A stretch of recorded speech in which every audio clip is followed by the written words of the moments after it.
ትንቢተ ሕዝቅኤል ምዕራፍ 12 የእግዚአብሔርም ቃል ወደ እኔ እንዲህ ሲል መጣ። የሰው ልጅ ሆይ በዓመፀኛ ቤት መካከል ተቀምጠሃል።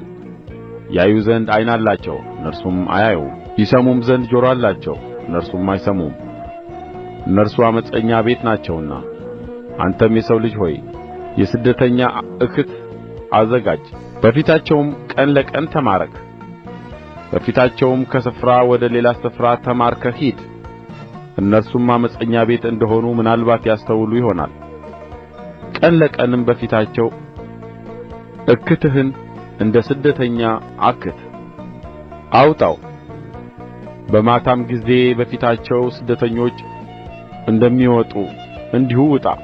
በፊታቸውም ግንቡን ንደል፣ በእርሱም አውጣ። ለእስራኤልም ቤት ምልክት አድርጌሃለሁና በፊታቸው በጫንቃህ ላይ አንግተው። በጨለማም ተሸክመህ ውጣ።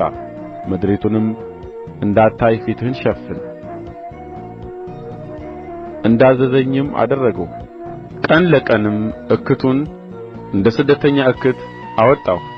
በማታም ጊዜ ግንቡን በእጄ ነደልሁ፣ በጨለማም አወጣሁት። በፊታቸውም በጫንቃዬ ላይ አንግቼ ተሸከምሁት።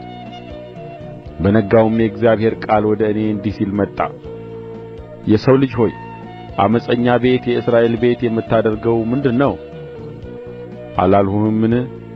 አንተም ጌታ እግዚአብሔር እንዲህ ይላል፣ ይህ ሸክም በኢየሩሳሌም በሚኖረው አለቃ ላይ በመካከላቸውም በሚኖሩት በእስራኤል ቤት ሁሉ ላይ ነው በላቸው።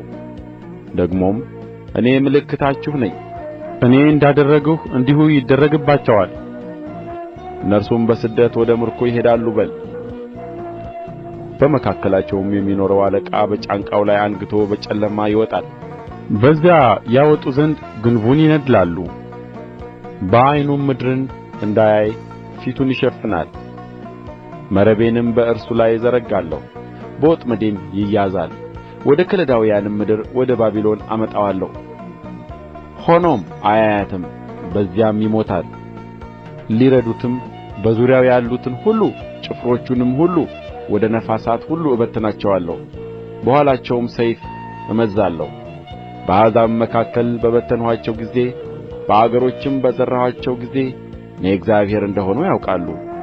በሚሄዱባቸውም አሕዛብ መካከል ርኵሰታቸውን ሁሉ ይናገሩ ዘንድ ከሰይፍና ከራብ ከቸነፈርም ጥቂቶች ሰዎችን ከእነርሱ አስቀራለሁ።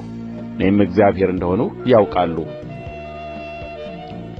የእግዚአብሔርም ቃል ወደ እኔ እንዲህ ሲል መጣ። የሰው ልጅ ሆይ እንጀራህን በድንጋጤ ብላ፣ ውኃህንም በመንቀጥቀጥና በኀዘን ጠጣ።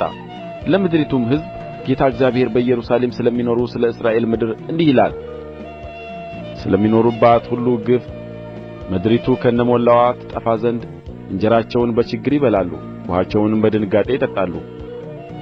ሰዎች የሚኖሩባቸው ከተሞች ባድማ ይሆናሉ፣ ምድሪቱም ውድማ ትሆናለች። እኔም እግዚአብሔር እንደ ሆንሁ ታውቃላችሁ በላቸው። የእግዚአብሔርም ቃል ወደ እኔ እንዲህ ሲል መጣ። የሰው ልጅ ሆይ በእስራኤል ምድር ዘመኑ ረዝሞአል፣ ራእዩም ሁሉ ጠፍቶአል የምትሉት ምሳሌ ምንድር ነው?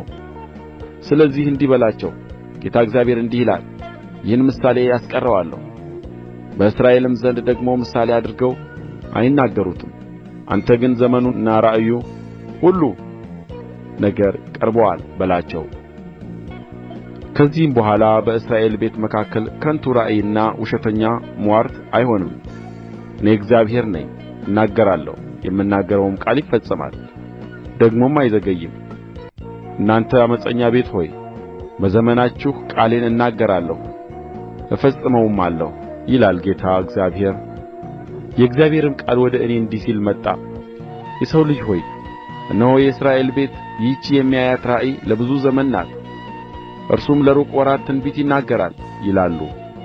ስለዚህ በላቸው፣ ጌታ እግዚአብሔር እንዲህ ይላል፣ የምናገረው ቃል ይፈጸማል እንጂ ከቃሌ ሁሉ ደግሞ የሚዘገይ የለም ይላል እግዚአብሔር።